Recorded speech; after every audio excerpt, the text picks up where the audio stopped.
दिल्ली विधानसभा चुनाव में भारतीय जनता पार्टी ने जीत हासिल की। इस बीच राहुल गांधी ने बीजेपी पर तमाम बड़े बड़े आरोप लगाए।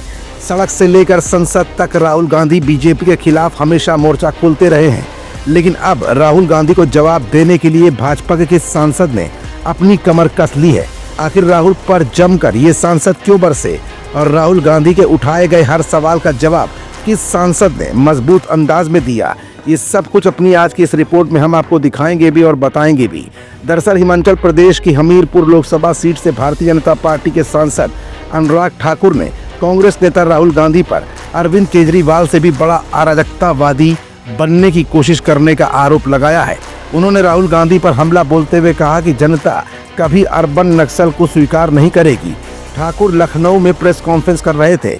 उन्होंने लखनऊ से अपनी आवाज बुलंद करते हुए कहा कि मेरा विपक्ष से एक बड़ा सवाल है, आप कब तक अपनी हार के लिए अलग अलग संस्थाओं और व्यवस्थाओं को जिम्मेदार ठहराते रहेंगे। ठाकुर ने आगे कहा कि ये सबसे दुर्भाग्यपूर्ण है कि देश में 60 सालों तक सत्ता में रहने वाली कांग्रेस पार्टी संवैधानिक संस्थाओं पर सवाल उठा रही है और हंसी का पात्र बन रही है। उन्होंने आगे कहा कि विपक्ष कभी भी इलेक्ट्रॉनिक वोटिंग मशीन यानी ईवीएम से छेड़छाड़ का कोई सबूत नहीं पेश कर पाई है और आरोप लगाने का कोई कारण नहीं है। जब आप बार बार जनता को अपमानित करने की कोशिश करते हैं तो जनता बार बार आपको संदेश देने की भी कोशिश करती है। ठाकुर आगे कहते हैं और राहुल जी, संदेश बहुत स्पष्ट है कि अराजकता की राजनीति के रास्ते पर चलकर आप केजरीवाल से भी बड़े अराजकतावादी बनना चाहते हैं। जनता कभी भी अर्बन नक्सल को स्वीकार नहीं करेगी। अगर आप भारत के खिलाफ बोलोगे तो लोग आपको कभी स्वीकार नहीं करेंगे। अगर आप संवैधानिक संस्थाओं पर सवाल उठाएंगे तो लोग आपको हमेशा नकारेंगे।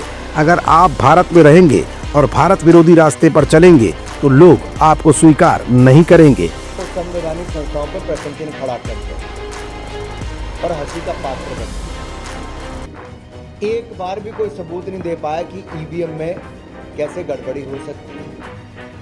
कोई आधार नहीं किसी के ऊपर आरोप लगाने का। और जब जनता उनको बार बार नकारती है और ये बार बार संदेश देने का प्रयास करते हैं कि नहीं, जनता ने हमें नहीं नकारा, तो जनता फिर नकारती है। और इसलिए तीन बार लगातार कांग्रेस पार्टी का दिल्ली में खाता नहीं खुल पाया और जो लोग कभी लोगों के बैंक के खाते नहीं खोलने देते थे, आज उनका अपना खाता बंद हो गया।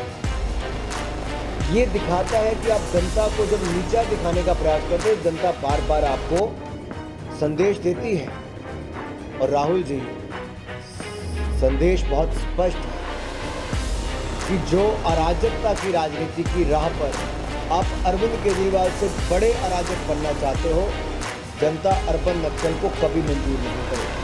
दरअसल ये कोई पहला मामला नहीं है जब अनुराग ठाकुर ने राहुल गांधी के खिलाफ खड़े होकर अपनी आवाज बुलंद की हो। संसद में भी इससे पहले कई बार अनुराग ठाकुर ने राहुल को करारा जवाब दिया है, लेकिन लखनऊ की सरजमीं से इस बार अनुराग ठाकुर का ये बयान राहुल गांधी की नींदों को उड़ा सकता है।